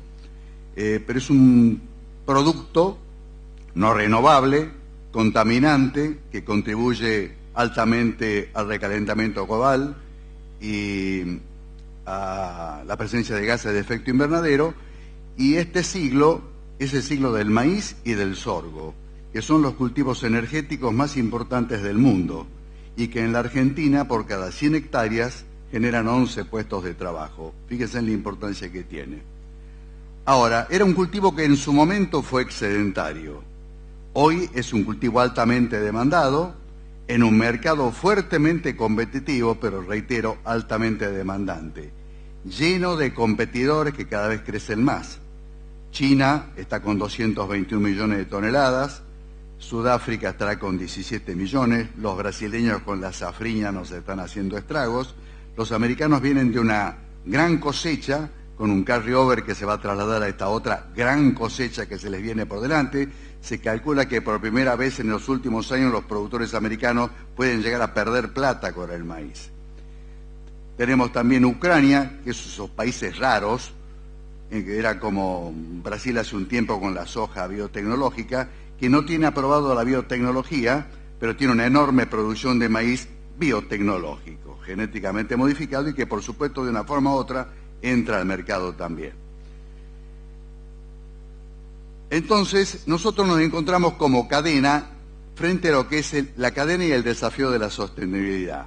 No los voy a saturar con cifras porque no tiene sentido. Es como pescar en la pecera o cazar en el zoológico. Frase común si las hay, pero que realmente es cierto.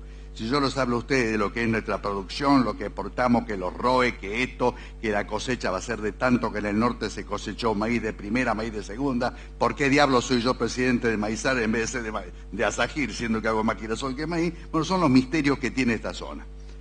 Pero si pensamos que el desafío de la sostenibilidad está condicionado a varios factores, como es el hombre, que es lo que dice ahí, incluir a los miles de millones de seres humanos que carecen de acceso a alimentos y energía, educación e inteligencia, está relacionada con la producción en calidad y cantidad de los alimentos, con los mercados, que son cada vez, como les dije recién, más competitivos, y el ambiente. El ambiente llevado a este cuadro apocalíptico que se genera por el recalentamiento global, las gases de efecto invernadero, y por supuesto nosotros que somos parte de esta culpa, no somos sostenibles, teniendo en cuenta que tenemos una enorme producción de soja y cada vez una menor producción de maíz. El concepto de cadena de valor es el que nos permite y le ha permitido a los países esos exitosos con quienes estamos compitiendo lograr conciliar todos los factores que intervienen en una cadena de valor. Esa cadena de valor es la que genera, agrega riqueza, agrega estructura y agrega funcionamiento. Nosotros tenemos, para hacerla muy breve, porque tengo muy pocos minutos. Gracias, Diana. Tenemos una parte también, como tiene otras cadenas, de ciencia y tecnología, donde se encuentran las universidades, los institutos de investigación, los institutos de biotecnología, la cadena de insumos, donde están todos aquellos proveedores de nuestros insumos, desde las semillas, los fertilizantes, las maquinarias, etcétera, etcétera.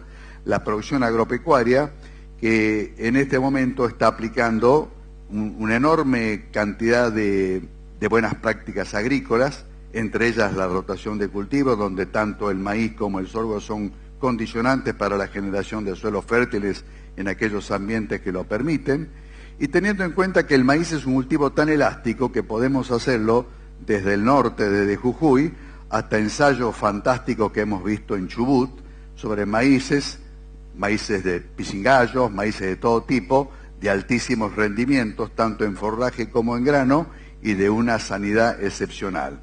Por eso cuando decimos que la expansión de la frontera maicera es posible, con una doble ventaja, aprovechamiento del 95% del agua de los suelos, de los ríos patagónicos, que los sacamos a pasear, le hacemos dar una vueltita y lo largamos al mar, y una enorme producción por ambiente en la misma zona.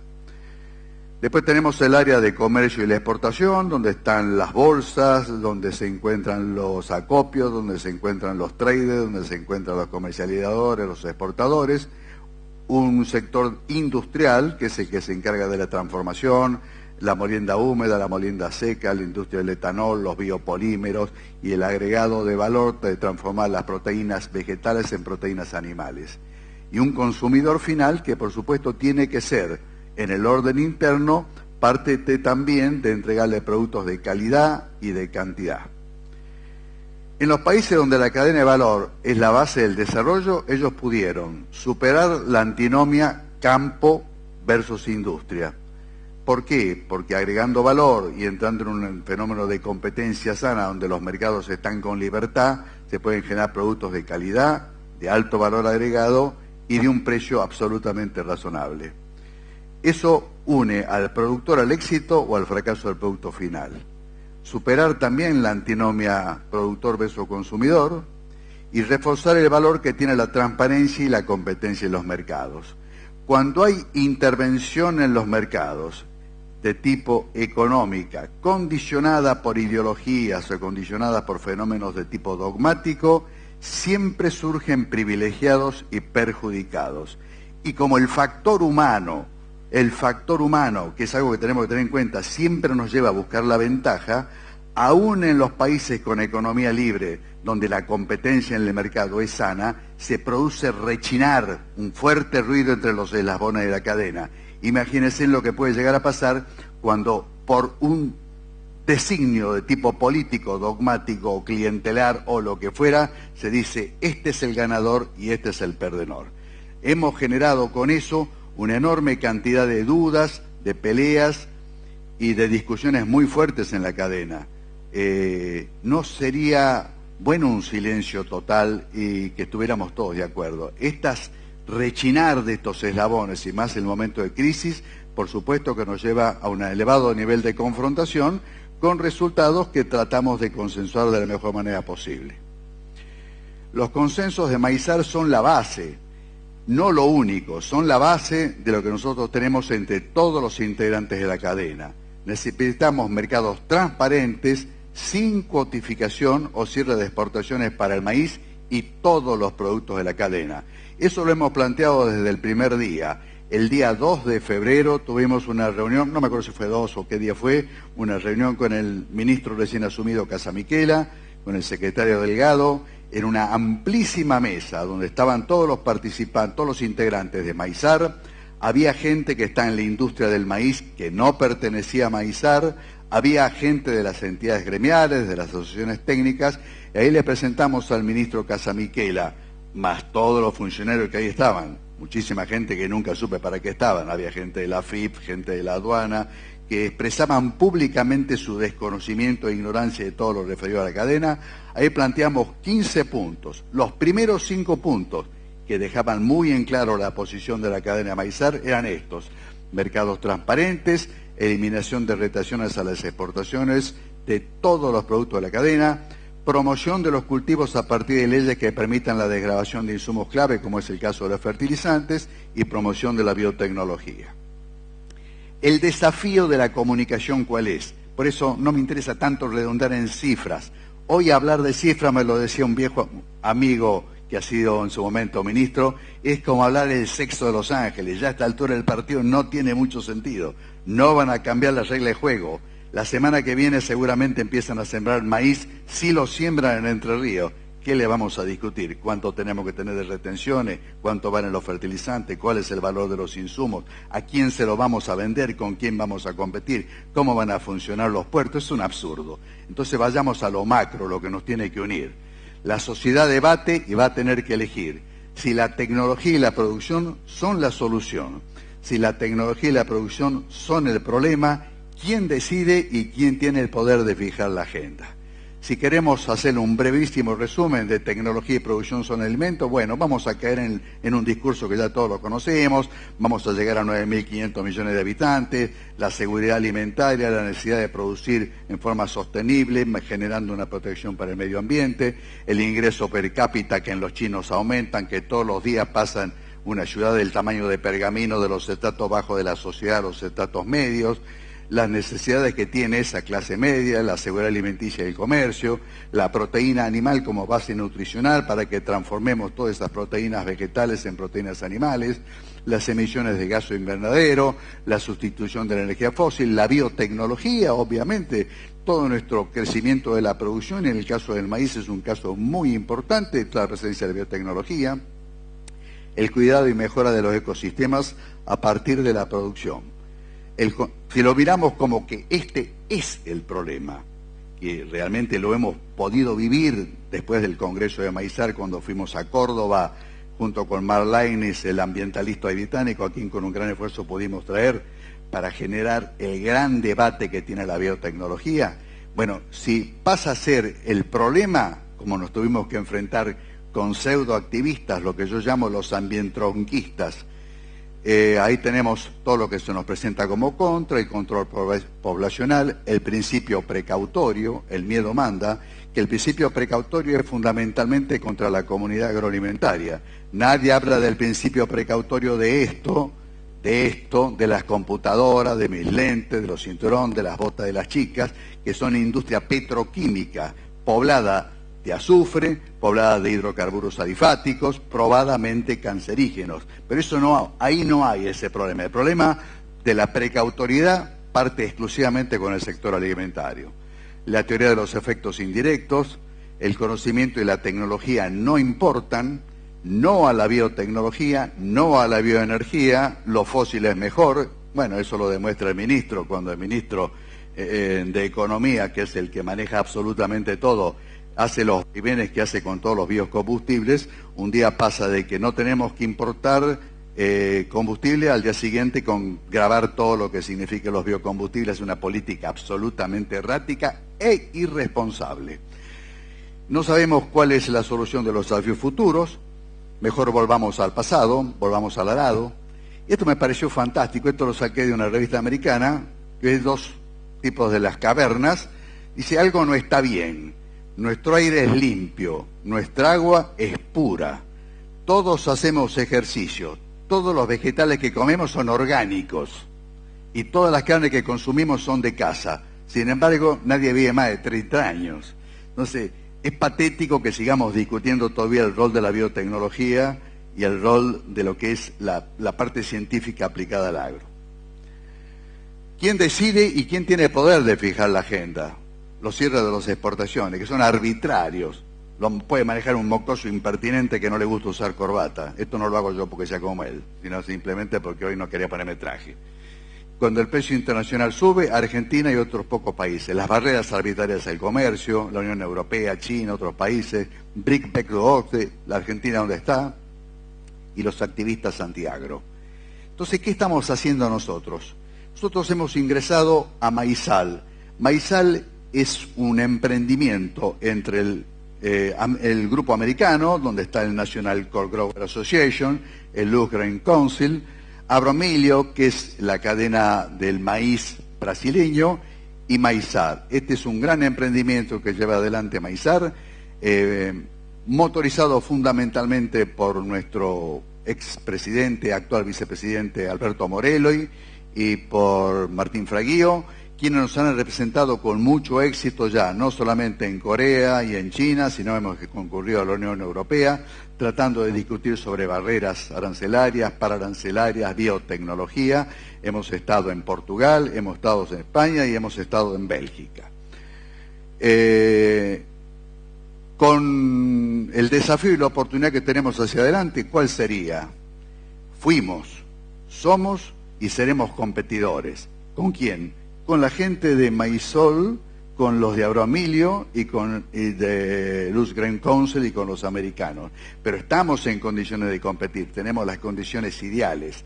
El maíz es el cultivo excepcional que nos puede permitir en muy poco tiempo agregarle valor, con un 80% de tecnología de producción nacional, con mano de obra nacional y con una velocidad de los clústeres en su desarrollo excepcional.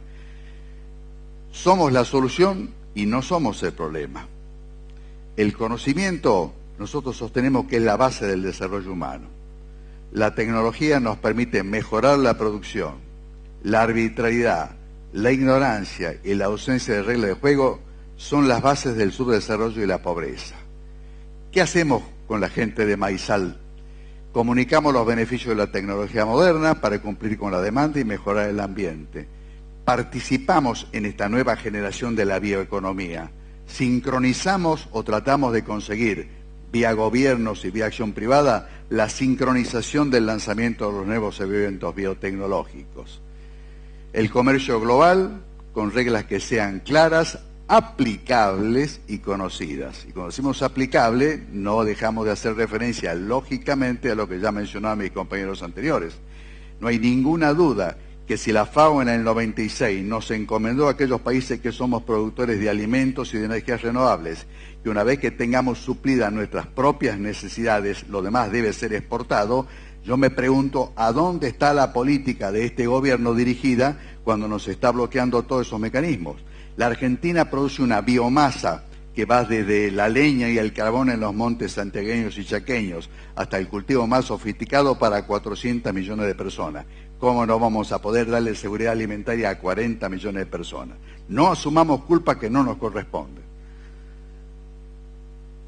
¿Por qué es importante parametrizar la participación en el debate de la agenda global? Por eso no podemos ir como vagón de cola de nuestros competidores, tenemos que estar con ellos al mismo nivel de competencia. Desarrollar una actitud madura frente a los grandes competidores, traer a nuestro país modelos exitosos, crear un nuevo espacio de interacción entre los gobiernos de nuestros países y el sector privado, acercar a las embajadas y otras representaciones públicas y privadas y fortalecer sus capacidades, comprender cómo se enfrenta con valentía y con profesionalismo a los activistas y las campañas anti-agro, anti-biología y anti-desarrollo. Es decir, llegó el momento de salir de una actitud pasiva, cobarde, pusilánime, a pasar a una actitud proactiva.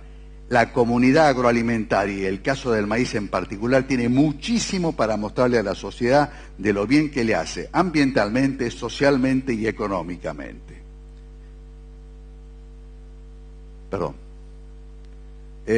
La misión para la sustentabilidad, el concepto de cadena de valor con base en la estrategia y la nueva cultura institucional.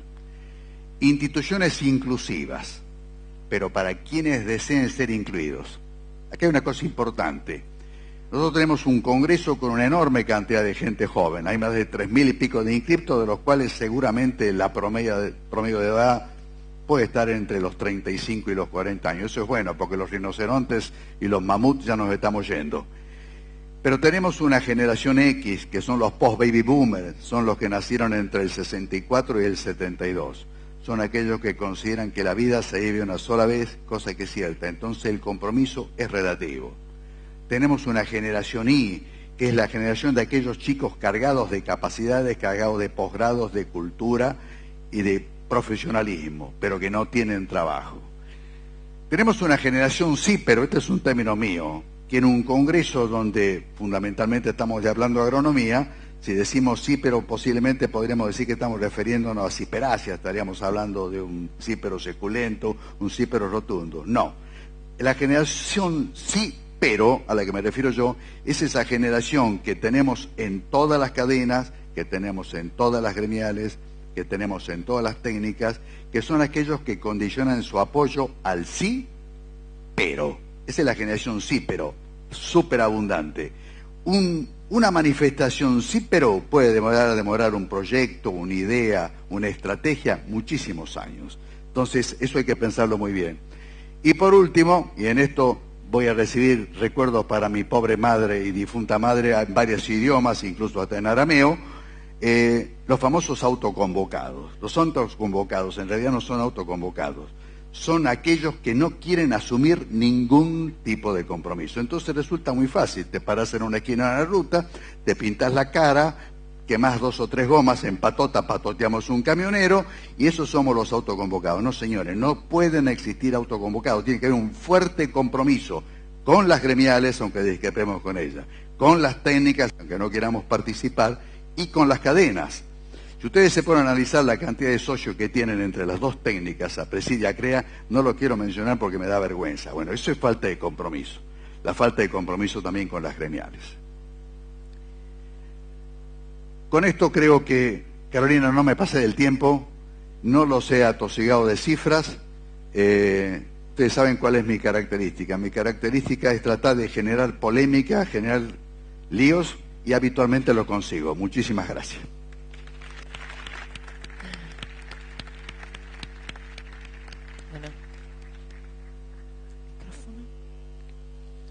Muy bien, agradecemos a los 4 expositores de este panel y ahora, si hay preguntas, van a aparecer en la pantalla como para que los puedan ir contestando. Carolina, ahí tenés la primera pregunta y bueno, puede comenzar las respuestas. Bueno, perfecto. Bueno, les agradezco sinceramente el cumplimiento de los tiempos, así teníamos esta etapa de preguntas y coincido con Gastón que la hora es un poco mala, pero bueno, vamos a demorar unos minutos más. La primera pregunta es sobre comunicación. La pregunta dice, ¿se están llevando a cabo tareas sistemáticas de comunicación hacia la sociedad desde la cadena o de forma conjunta con alguna otra institución? Bueno, obviamente que se adapta a las 4 cadenas, a los 4 representantes y bueno, tal vez la... ¿Querés empezar, Matías? Que usted me diga, yo te iba a abrir, Gastón, a vos que hablaste un poco y que además tuvimos el Congreso Maizar de Comunicación. Bueno, si quieren arranco. Bueno, ustedes saben que el objetivo fundamental, mejor dicho, la temática fundamental del Congreso de Maizar, que fue un congreso sumamente exitoso, sorprende que un congreso de cadena que lleve exactamente un día haya podido concitar 1.500 participantes, entre los participantes directos y los que fueron por internet. Era precisamente lo que nos propusimos, es ver cómo podemos hacer para generar un mecanismo de comunicación eficiente. Y fieles a la idea de que tenemos que abandonar esa actitud pasiva para pasar a una actitud proactiva, decidimos traer precisamente con un alto costo, que todavía lo estamos pagando, a un ex activista ambientalista británico, a Mark Lynas, que resultó una verdadera revelación, y que vino a hablar sobre lo que es la biotecnología, los efectos de la biotecnología, los beneficios de la biotecnología en el mundo, siendo que él había estado en la vereda del frente. Bueno, esto ha generado muchísima positividad, el taller que se llevó adelante con ellos, con la participación de muchísimas entidades de la comunidad agroalimentaria, más la presencia en la Universidad de Buenos Aires, donde también ya tuvimos debate de entrada con los ambientalistas, y la presencia en el rectorado de la Universidad de Córdoba, me llaman algunas reflexiones. La primera, en la Universidad de Córdoba, un grupo de activistas intentó interrumpir el discurso, la charla de Mark Lynas, y este hombre con maravilloso manejo de los tiempos, no solamente los puso en evidencia que eran pocos, que había mucha gente que quería escuchar, sino que además le fue rebatiendo uno a uno al extremo de que terminaron prácticamente sentados y escuchándolo. No lo aplaudieron porque realmente no podían. Pero sí me llamó la atención que con la promoción que habíamos tenido con eso, no sobró la gente de la comunidad agroalimentaria. En un lugar donde precisamente está el conflicto más importante que tiene en este momento, la biotecnología, con la instalación de la planta de Monsanto, que es un conflicto netamente político, puesto que no estamos hablando de una planta elaboradora de herbicidas ni contaminante, en el caso de que fuera contaminante, que así no lo es, sino una planta clasificadora de semillas con una tecnología de última generación sumamente acotada. También me llamó la atención la poca receptividad de los ámbitos académicos, porque cuando le planteamos al rector de la Universidad de Córdoba que tiene que haber alguien que arbitre, alguien que sea la voz de la sociedad, la voz académica, la voz científica, la que se juegue, la respuesta fue esquiva, diciéndonos no, pero lo que pasa es que en la universidad hay muchas voces, a lo cual yo le terminé diciendo, mire, rector, discúlpeme mi impertinencia, pero 2 más 2 son 4, no importa quiénes lo sumen. Entonces, escudarse en la amplia gama de variabilidad política que puede tener un ámbito académico para no dar respuestas académicas me preocupa.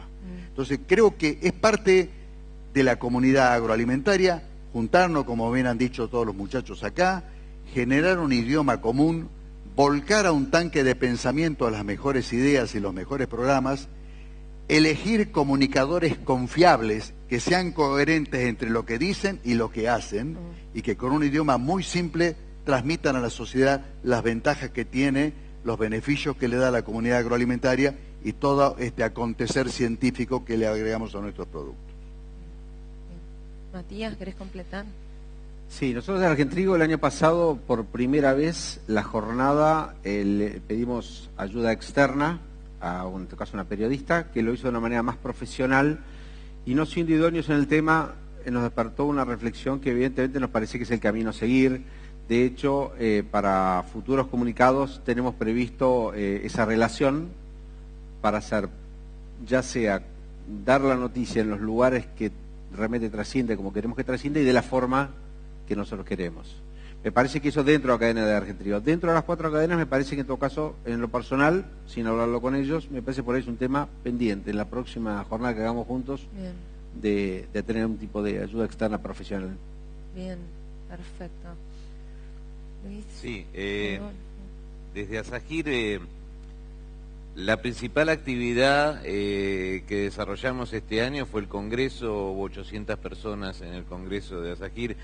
Es la oportunidad que tenemos de darle visibilidad al cultivo de de charlar con los productores, con los técnicos, de mostrarles los avances tecnológicos, lo que se hizo y también lo que falta por hacer, ¿no? Tenemos contactos con entidades técnicas, con ACREA, con APRESID, hay representantes de las gremiales también que participan en las cadenas, así que tenemos un diálogo fluido, como así también páginas donde uno puede ver las actividades y donde se vuelca todas las lo que hace cada cadena, por lo menos en Asajín es así.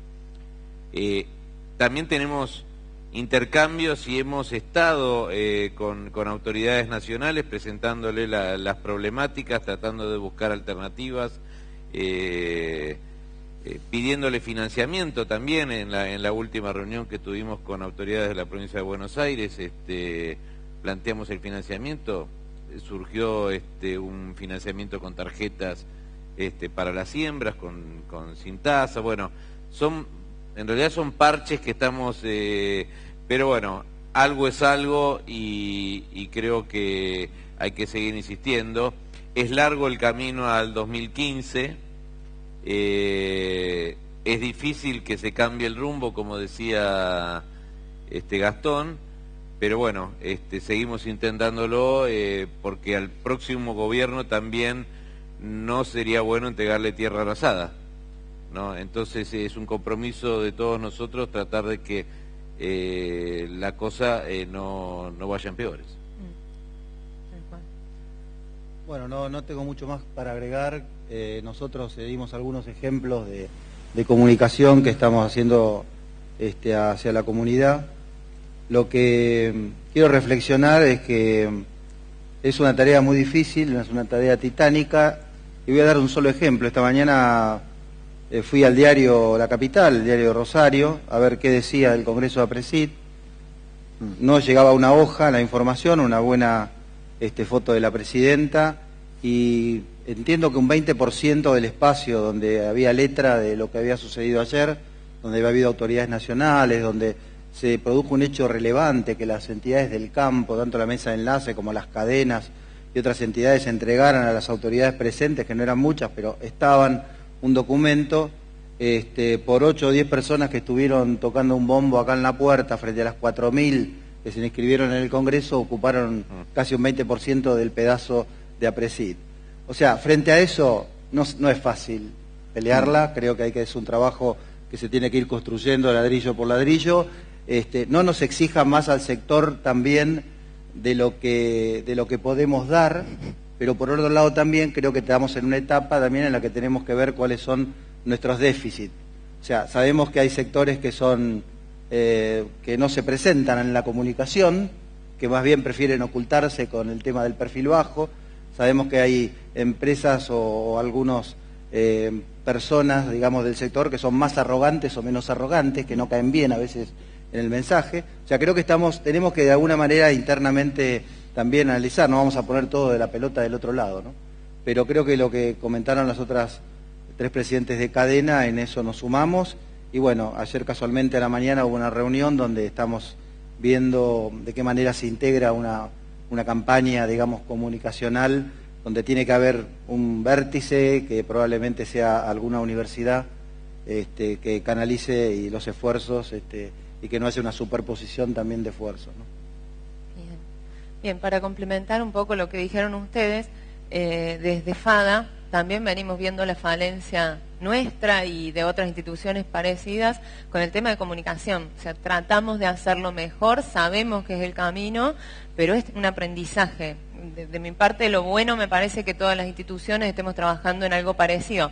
De hecho, en 15 días tenemos una persona que va a capacitar sobre el tema de comunicación al equipo de FADA y a los socios, que queremos que estén la mayoría, porque a veces no solamente el equipo es el que le ponen un micrófono y tiene que hablar. Así que bueno, me parece que es bueno también que estemos avanzando todos en el mismo camino. Y por otro lado, bueno, lo que decías vos, Gastón, del tema de las universidades, nosotros, lo comento brevemente, contratamos el año pasado un profesor universitario para hacer un trabajo sobre agricultura y plaguicidas. y es terrible la presión interna que tienen en los organismos nacionales cuando empiezan a hacer un trabajo de este tipo. O sea, yo lo viví junto a él y la verdad es que dije, o sea, primero me enojaba y después lo justificaba. La verdad es que es muy difícil la postura en la que se paran los profesionales que estudian y que tienen conocimiento científico y que prueban cosas que molestan. Entonces, bueno, desde ese lado también. Y por el lado periodístico, bueno, creo que también nos falta a nosotros acercarnos y, como decía, buscar comunicar lo más cercano a la comunidad. A veces el sector, las instituciones sectoriales, nos acercamos desde otros indicadores que para nosotros son comunes y que no son los que la comunidad ve. Entonces, bueno, nosotros estamos haciendo también un estudio, bueno, ¿qué es lo que más llega de los indicadores que tenemos y que comunicamos? Que también es importante, porque si no nos comunicamos entre nosotros mismos. Exacto. ¿Otra pregunta hay? Sí, la tenés en pantalla atrás tuyo. Atrás mío. Carolina. Ah, bien. La buscaba acá. Interacción, dice. ¿Qué punto de encuentro creen que existen entre las cadenas? ¿Se está trabajando en forma concreta en algunos puntos? ¿Creen que a partir de este panel se podrían comenzar a trabajar algunos temas?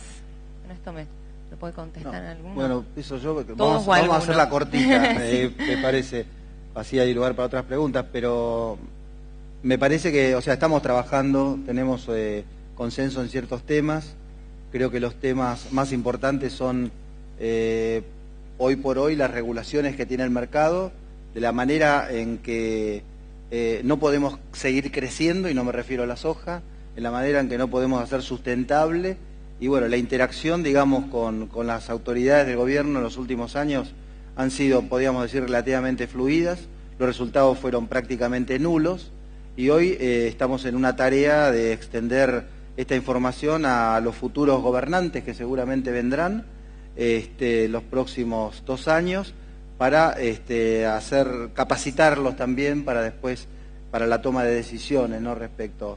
Yo creo que lo que urge realmente, hoy estamos acá hablando de sustentabilidad, de temas sociales, de impacto social, impacto ambiental, etcétera, pero el día a día hoy cruje.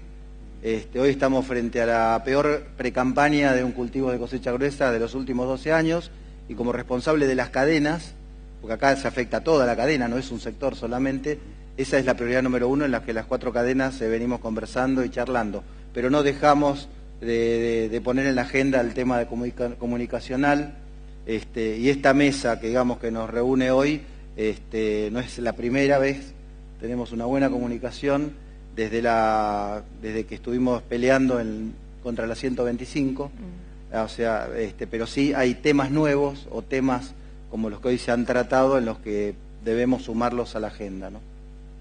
Sí, hay todo lo que es temas de aplicaciones de productos periurbanos, lo que es el reciclaje y todo el tratamiento de envases de agroquímicos. Fuimos convocados por el gobierno, estamos trabajando en conjunto. Creemos que hay temas que merecen, que son comunes y que merecen el diálogo fluido, y lo tenemos. Sí, estamos avanzando, coincido con lo anteriormente dicho.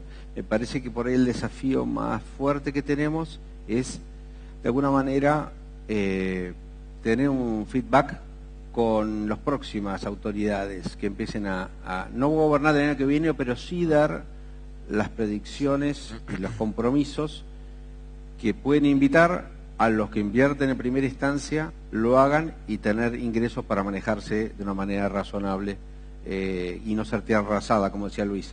Me parece que ese es un desafío que, como dentro de las 4 cadenas, me parece que debiera ser una de las prioridades. Bien. ¿Algo para agregar? Yo creo que lo que las cadenas estamos haciendo en conjunto, evidentemente es fácil de hacer porque coincidimos en un 100%. No hay muchas diferencias entre nosotros. Por supuesto que, como dice Rodolfo, generalmente nos está tapando lo urgente a lo importante, la situación caótica de la finanza de los productores. Yo quisiera hacer una pequeña referencia a lo que hemos entendido durante muchos años, lo que es la interacción público-privada. Siempre hemos dicho que en tanto y en cuanto se respete la Constitución, las leyes, las reglamentaciones, dentro de un comportamiento de características éticas, cualquier gobierno elegido democráticamente tiene derecho a aplicar las políticas para el sector que le dicten sus plataformas, sus ideologías o sus programas. Pero esto no es un cheque en blanco. Primero porque el contexto no es el ideal. No hay respeto a la Constitución, no hay respeto a la división de los poderes y no hay una conducta ética en ninguno de los estamentos del gobierno. Entonces, cuando hablamos de interacción público-privada, a veces me pregunto si esto no es que nos estamos prestando para una fotografía. ¿Por qué? Porque la interacción público-privada que podemos hacer es la que está limitada a 4 o 5 pautas que no toquen en absoluto lo que es la política hacia el sector en el componente del mercado local y del mercado de exportación. Es decir, es probable que yo me pueda poner de acuerdo con las autoridades del Ministerio si hablamos del riego en la Patagonia. Y seguramente vamos a tener una excelente interacción público-privada en lo tecnológico. Ahora, yo no puedo ir a hablar del riego en la Patagonia o de maíz en el altiplano si a mí no me dan primero las pautas que son las básicas para que el sector de la producción de la cadena en todos sus estamentos pueda sobrevivir. Hoy estamos hablando de supervivencia. Entonces, la interacción público-privada tiene que ser un diálogo, no un monólogo, que no tiene que estar marcado solamente por funcionarios que son agradables, preparados, jóvenes, simpáticos y que nos reciben muy bien, pero cuyo techo siempre está, y sí, pero arriba, antes era la sombra morenística, hoy es la sombra de Costa, y si no, la sombra de la abogada exitosa. Bien. Bueno, ahí también es responsabilidad, creo, de los últimos años, que creo que hemos aprendido que este cheque en blanco también hay que hacérselo firmar y hacérselo escribir durante la campaña.